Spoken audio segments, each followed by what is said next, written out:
Going to Subic Safari. New? Here in Subic to revisit Subic Safari here. At ito isa rin sa mga favorite places ng mga bata kami as a family. Kaya tignan natin kung may enjoy pa ng mga teenagers ang lugar na ito. At mga adults like us. With Miss Betchay. Ano ba rate natin, ma'am? 695 sa adult and 595 naman po sa kids. Okay. 40. Please invite them. We'd like to invite everyone to come visit the only tiger safari in the Philippines. So we're open po 7 days a week from 8 a.m. until 4 p.m. po, last admission. Ayun. Thank you so much. We'll see you in my vlog at www.occasionsofjoy.com. See you there. Your shops. And here are the children. Hello, let's go. Proceed. From the entrance. So dito ang entrance. Hello, good morning. Ang mga mababait at friendly at young ang babata nyo ngayon Young staff ng Subic Safari. Dito kayo mag-e-enter after kumuha ng ng tickets. Yan, may yan, may tatak. Yan, para alam na nagbayad ka na. And then we'll have orientation over here. Okay? With, hello, ano name mo, ma'am? Elaine, with Elaine. Yan, makinig tayo. Welcome to the happiest place in Safari Tour. By the way po, I'm Elaine and I'm your tour guide for about 2.5 hours of combined walkthrough and drive-through attraction. Pusa sa mukha niya. The bear cut. Po yung spikes na. 30,000 spikes? Yes po sa isa. Wow, for a porcupine. Ito po yung nasa dito sa dulo. Ayun Nakalabas po yung dito. Kopi alamid. Nandyan yung ito po. The baboy damo. Or the Luzon Warty pig po. Masarap ang morning walk kaya agahan nyo. Be here at 8 a.m. para first batch kayo. Katulad ngayon ang aming tour. Walking tour, right? Yes po. Elaine? Tama po. Walking tour with Elaine at 8 a.m. Yan, napakaganda pa. Masarap pa sa balat. For the Goliath Kakatu because it is the largest kakatu. The largest cockatoo. Yes. The rainbow lorry. So from the name itself, kasi po rainbow or makulay siya. And then this one, yung kulay gray po, is the African gray peacock. And then pag po lalaki is peacock, and then pag babae is peahen. Hello, Guzi. Hello, hello. Ayoko, nangangagat yan. And then we have po the isang blue heart dog po. Yan. Ostrich. Hello, Aussie. Hello, hello. Black Ape. The makakanig. Masungit to. Opo. Masungit, katakot. Sure.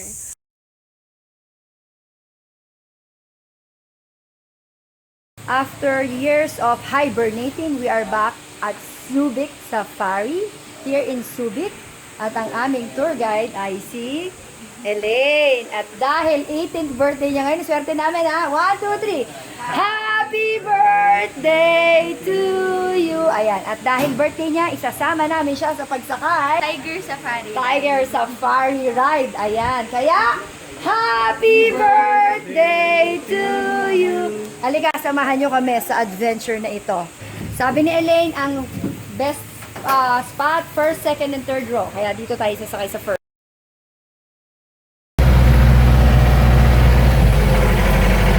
There's one. Ayan na, lalapit na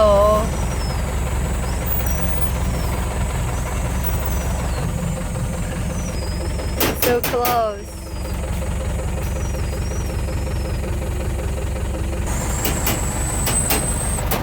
Wala talaga sa mundo.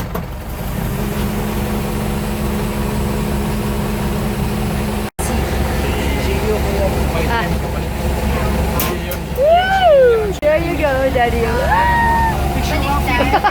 Sir, first row ma'am, move tayo dito po kay sir para kasama niyo.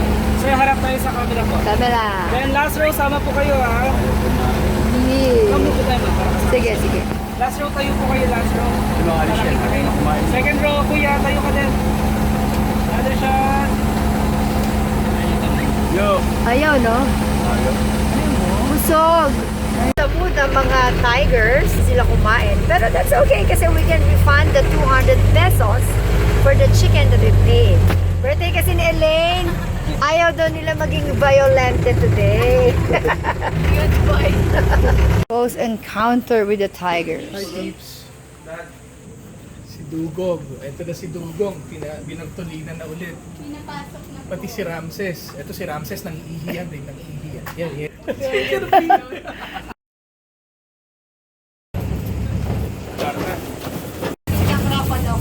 Krokoloko. So, for your last attraction, walking class po tayo. We have the Crocodile Ice and Trail and then Bone.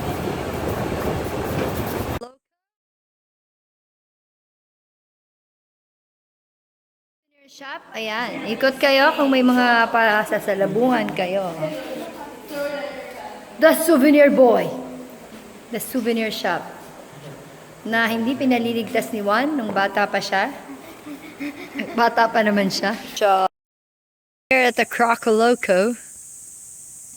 If may gusto mag-ball, mga naka-open po yung mouth or yung nakanganga, nagre-release po sila ng heat sa katawan. Ito is salt water. Croco. 50 pesos, love. Because if he jumps up bad trip here, you're gonna get splashed out by poop water. Juancho is gonna feed them. Tignan natin, love, kung mataas ang talon. Oh. Thank you. Ibabalik pa ba siya ito?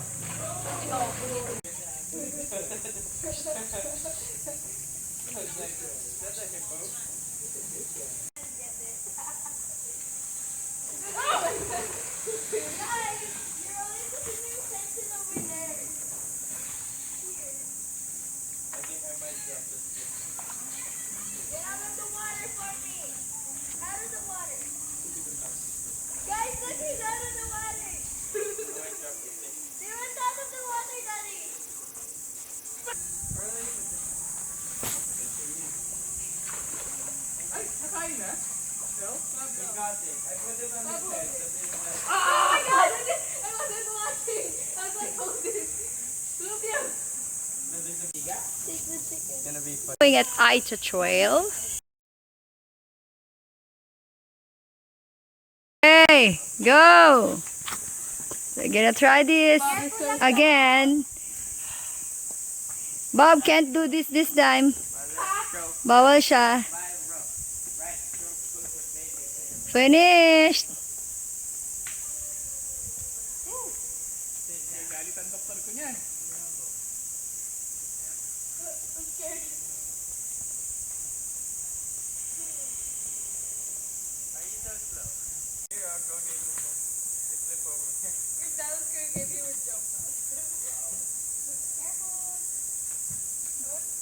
Jump on the mushroom. Get a break. So, let me tell you a short history. So, long before po, Americans came here and converted Subic Forest as their military facilities. So, Aitas had been living here whose cultures had been preserved for generations. That's why we highly regard our native Aitas as the real owner of the Subic Forest. So, this is their ancestral land po. So, the dances they're about to perform are imitation of movements of different animals found inside the forest. It is also a manifestation of how animals affect the daily livings of our native Aitas. So for the first dance, this is what they call the dragonfly dance or sayaw ng tutubi po. So, and if you want to dance with him, or if you want to join with him, you can. It's free. I don't know how to do it. It's your Wow. time to shine. Ang lambot ng katawan ni Kuya.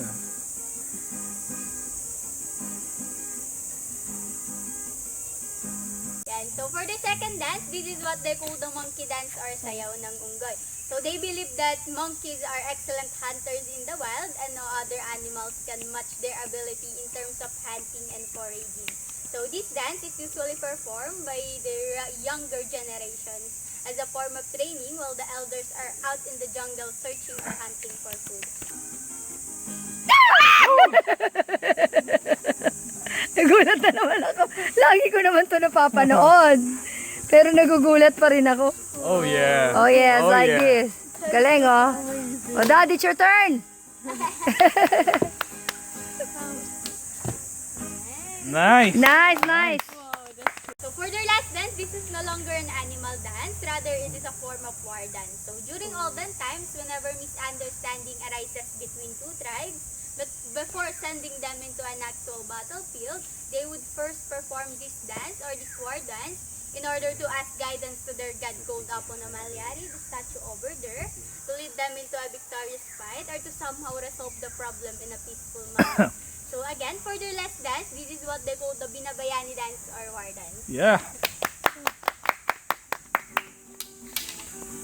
So they are holding the real arrow and bow. So dapat po magaling kayong bumilag. Oh.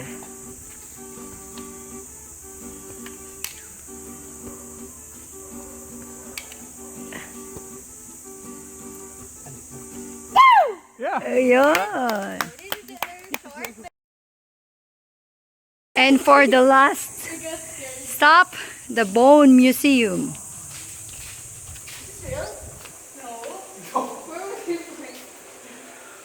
Of the bones.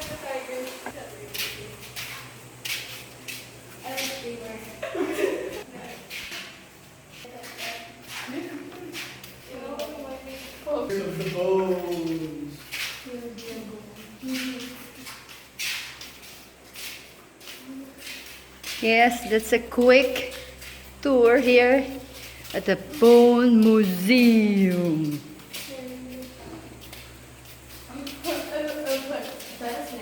Magpapapicture na po sila, ma'am. Nakaupo na po sila sa chair ng tiger. Say hi, ma'am. Hi. Yan. Ay. Yan po si Sir Ervin. Si Titan. Sila, ma'am. Excited po. Very excited po sila, ma'am.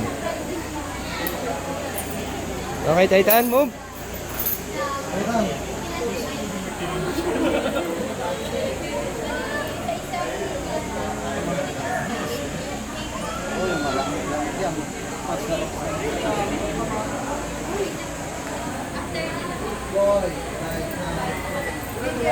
Okay, hawak na po kayo.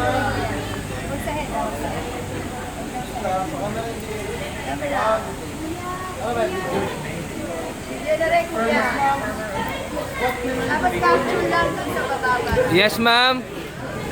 Pwede niyo pong i-hug yung tiger. Okay na po. Okay. Okay. Okay, sir. Okay na, sir. Say bye-bye.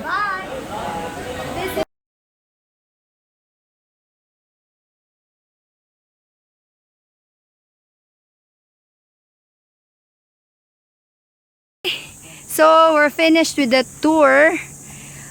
Nag-enjoy ba kayo? Yes! Yes! Galing ni Elaine mag-explain. Ayan, dahil si Elaine at napakabilis naming natapos. Dahil nagmamadali kami. Thank you, Elaine. Yan. Kaya, for more of this trip, please do visit my blog at www.ocasionsofjoy.com. See you there!